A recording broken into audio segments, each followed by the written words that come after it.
सात दिन में सुनना, ये परंपरा प्रारंभ कैसे हुई? एक दाही विशालाया चित्वार्य ऋषियो मला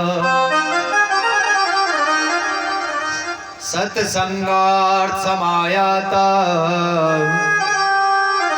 तद्रिषुस्तत्र नारदः। एक दाही विशाल आया। एक बार विशालापुरी बद्री नारायण धाम में चारों भाई भ्रमण कर रहे हैं। शनक, सनंदन, सनातन, सनत कुमार, ये चार ब्रह्मा जी के मानस पुत्र हैं। भ्रमण कर रहे हैं और देख रहे हैं कि कोई हमें सत्संग करने वाला मिल जाए। बोलो जय श्री राधे। सत्संग श्रवण करने वाला मिले, जो हमसे सत्संग हो। देखो भैया, कुछ चीजें ऐसी होती हैं जो हम अकेले में कर सकते हैं। भोजन अकेले में कर सकते हैं, भजन अकेले में कर सकते हैं, ध्यान अकेले में कर सकते हैं, स्वाध्याय, शास्त्रों का स्वाध्याय अकेले में कर सकते हैं। पर सत्संग ये कभी अकेले में नहीं हो सकता। बोलो जय श्री राधे। ये तो तभी होगा जब कोई संत आपसे आकर के मिलेगा। तो यहाँ पर चारों ऋषि भ्रमण कर रहे हैं। इतने में क्या देखते हैं कि सामने से देव ऋषि नारद जी चले आ रहे हैं।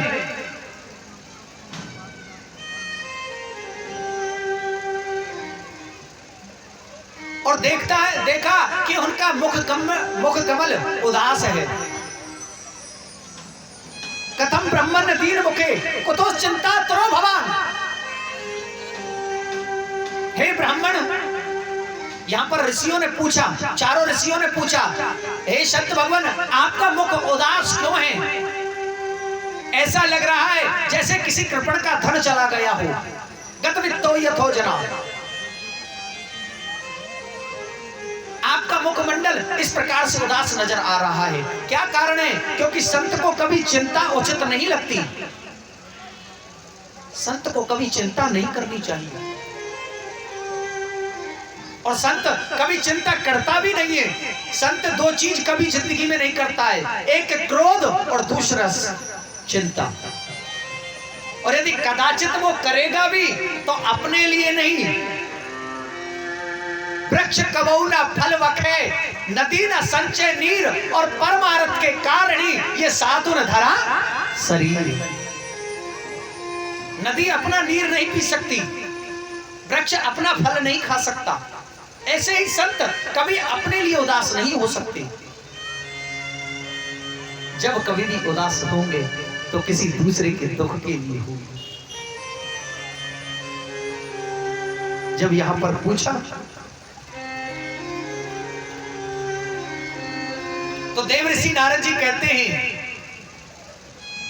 कि भगवान, मैं इस संसार में आया और संसार में केवल एक ही कामना लेकर के आया था कि कहीं मुझे सत्संग मिल जाए, हरी चर्चा मिल जाए। परंतु जब मैंने आकर के देखा तो यहां कुछ नहीं मिला। और भूमंडल के जितने भी तीर्थ हैं मैंने सब जगह विचरण करके देखा। पुष्करम च प्रयागम काशीम गोदावरीम तथा हरिक्षेत्रम कुरुक्षेत्रम श्रीरंगम सेतुवंदनम एवं आदेशु तीर्थेषु। मैंने समस्त तीर्थों में परिभ्रमण करके देख लिया, परंतु कहीं मेरे हृदय को शांति नहीं मिली। जब कहीं नहीं मिली तो मैंने सोचा चलो संतों के यहाँ चल करके देखते हैं, हो सकता है कि संतों में कुछ शांति मिले, वहां कुछ हरी चर्चा हो। परंतु मैंने क्या देखा कि संत पाखंड नृतः संत भी पाखंड परायण होते चले गए। इस कलयुग का इतना प्रभाव देखा मैंने कि संत भी पाखंड परायण हो गए हैं।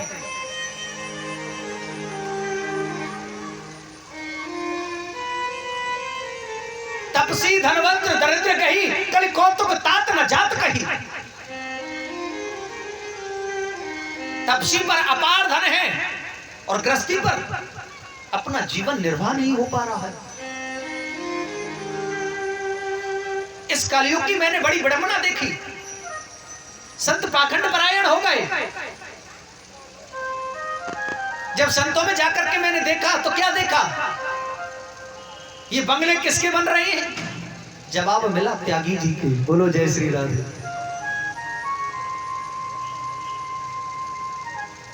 ये बच्चे किसके हैं? ब्रह्मचारी जी के।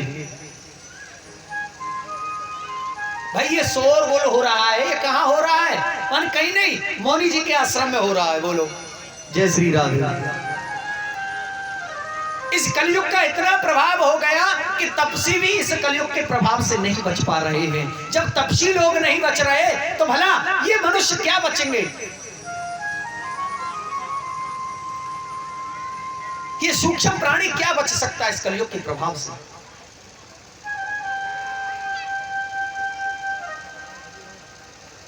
उसके बाद मैंने सोचा खैर चलो संतों को छोड़ो, गृहस्थियों को चल करके देख लेते हैं। तो मैंने गृहस्थियों की यहां भी बड़ी विडंबना देखी। क्या? तरुणी प्रभुता गेहे शाल को बुद्धिदायक